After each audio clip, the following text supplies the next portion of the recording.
آپ صرف دعا اہتمام سے کر اللہ میرے والد پر رحم فرما، میری والدہ کو بخش، وہ اپنے پاس سے اتنا دے دے گا، آپ 2-4 ٹکے دے کے یا 2 سپارے دے کر کے اللہ یہ دے دا، یہ تحفہ اس کو دے، یہ بھی معمولی بات معلوم ہوتی ہے کہ اللہ کے پاس خود کمی ہے، آپ اس سے ہی کہیں کہ تیرے خزانے بھرپور ہے، دے دے اپنے فضل سے بے با دے دے، دعا کرنے کی دعا بہت عمدہ بات ہے، ربنا اغفر لی، اور یہ دعا تو سب مرد عورتوں کو چاہیے کہ صبح و شام پڑھیں۔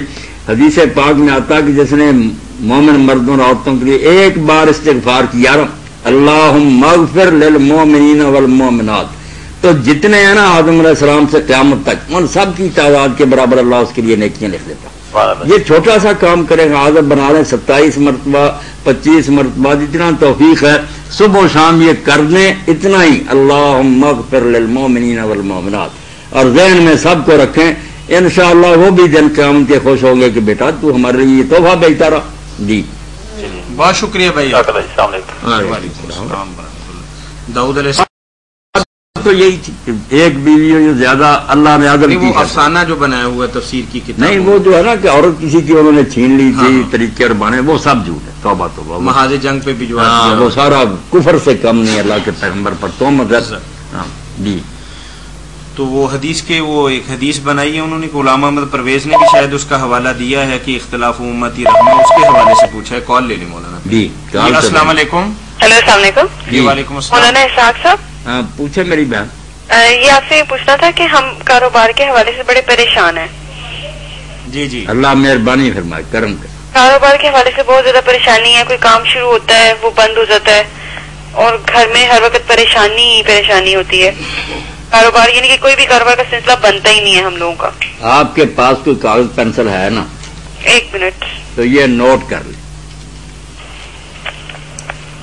لاہور سے ہے میرا خیال۔ لاہور سے؟ ہاں جی لاہور سے۔ ہاں کوئی بات نہیں میری بہن، یہ نوٹ کر لیں، کیا؟ اور یہ بے شک ایک آدمی کرے یا کئی مل کر بھی اس کو کر لیں تو کر لیں، یہ دن رات میں ایک مرتبہ یہ کرنا، یہ لکھ لیں کہ ایک منٹ میں تو پینسل لے لوں؟ پینسل لے لینا، پہلے لے کر دوبارہ بیٹھا کال کریں کر نا۔ لینا، ٹھہر کے کر لیں۔ ہاں چلے ٹھہر کے کر لینا، آپ پینسل وغیرہ لے لیں بعد میں۔ جی مولانا، جو تو وہ اختلاف امتی کے حوالے سے کال لے لیں۔ جی جی کال۔ السلام علیکم۔ السلام علیکم مولوی صاحب جی، جی کہاں سے بات کر رہے ہیں آپ؟ ہم لوگ چیچاولی سے بول رہے ہیں۔ جی فرمائیے۔ ایک مسئلہ پوچھا ہے، یہ بخاری میں ہے نا جی کہ دن جو قبولیت کی ساخت ہے اس وقت دعا قبول ہوتی ہے، تو وہ کون سی ہے، کون سا ٹائم ہے جب یہ دعا قبول ہوتی ہے؟ حدیث میں لکھا ہوا نا کہ نبی صلی اللہ علیہ وسلم نے ہاتھ کے اشارے سے فرمایا تھا کہ اس وقت اس کا مطلب کیا ہے، اس کی ساخت تھوڑی سی بیان کریں۔ آپ تو کوئی مسئلہ ہمیں بتا رہے ہیں، لگا ایسے رہا مسئلہ تو جو بتا رہے ہیں بچی ذرا وضاحت کرے کہ رسول کریم علیہ السلام نے بند یہ ہاتھ کے اشارے سے کیا بتایا؟ جی جی وہ اختلاف امتی رحمہ۔ جی السلام علیکم۔ وعلیکم السلام۔ جی بند ہو گیا۔ جی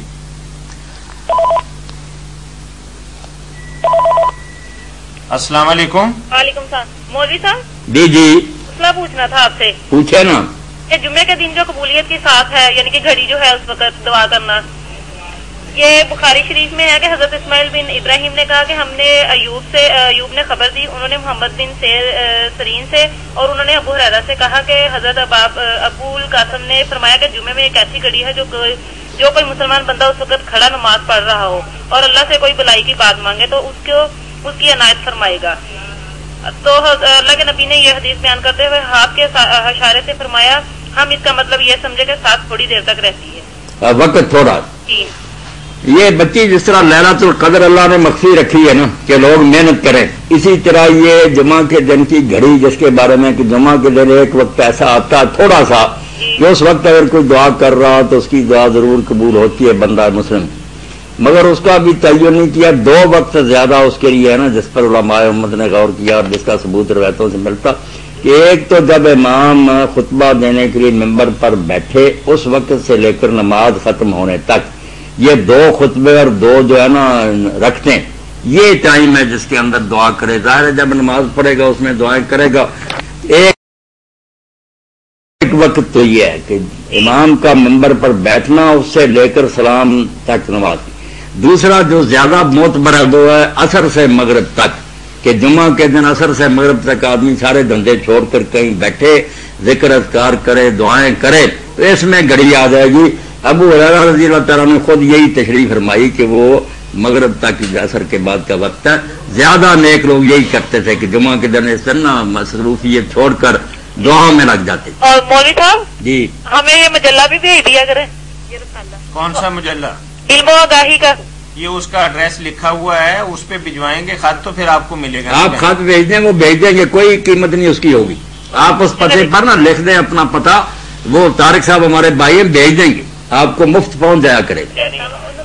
جزاک اللہ۔ اللہ جی اختلاف امتی رحمت، اختلاف امت رحمت، یہ جتنے لوگ ہیں جب اپنا الو سیدھا کرنا ہوتا نا کہ شرارتیں کرتے ہیں اور گڑبڑے دین میں کرتے تو اس وقت یہ کہہ دیتے ہیں اللہ کے رسول علیہ السلام نے فرمایا تھا میری امت کا اختلاف رحمت ہے۔ اب نیک لوگ کہتے ہیں اس کا مطلب پھر اس کو اگر الٹے تو یہ ہے کہ امت کا اتفاق جو وہ زحمت ہے، کہ اگر اکٹھے ہو جائے اتفاق ہے وہ تو زحمت ہے، اختلاف کرے نا جھگڑے اور شرارتیں پھر رحمت ہے۔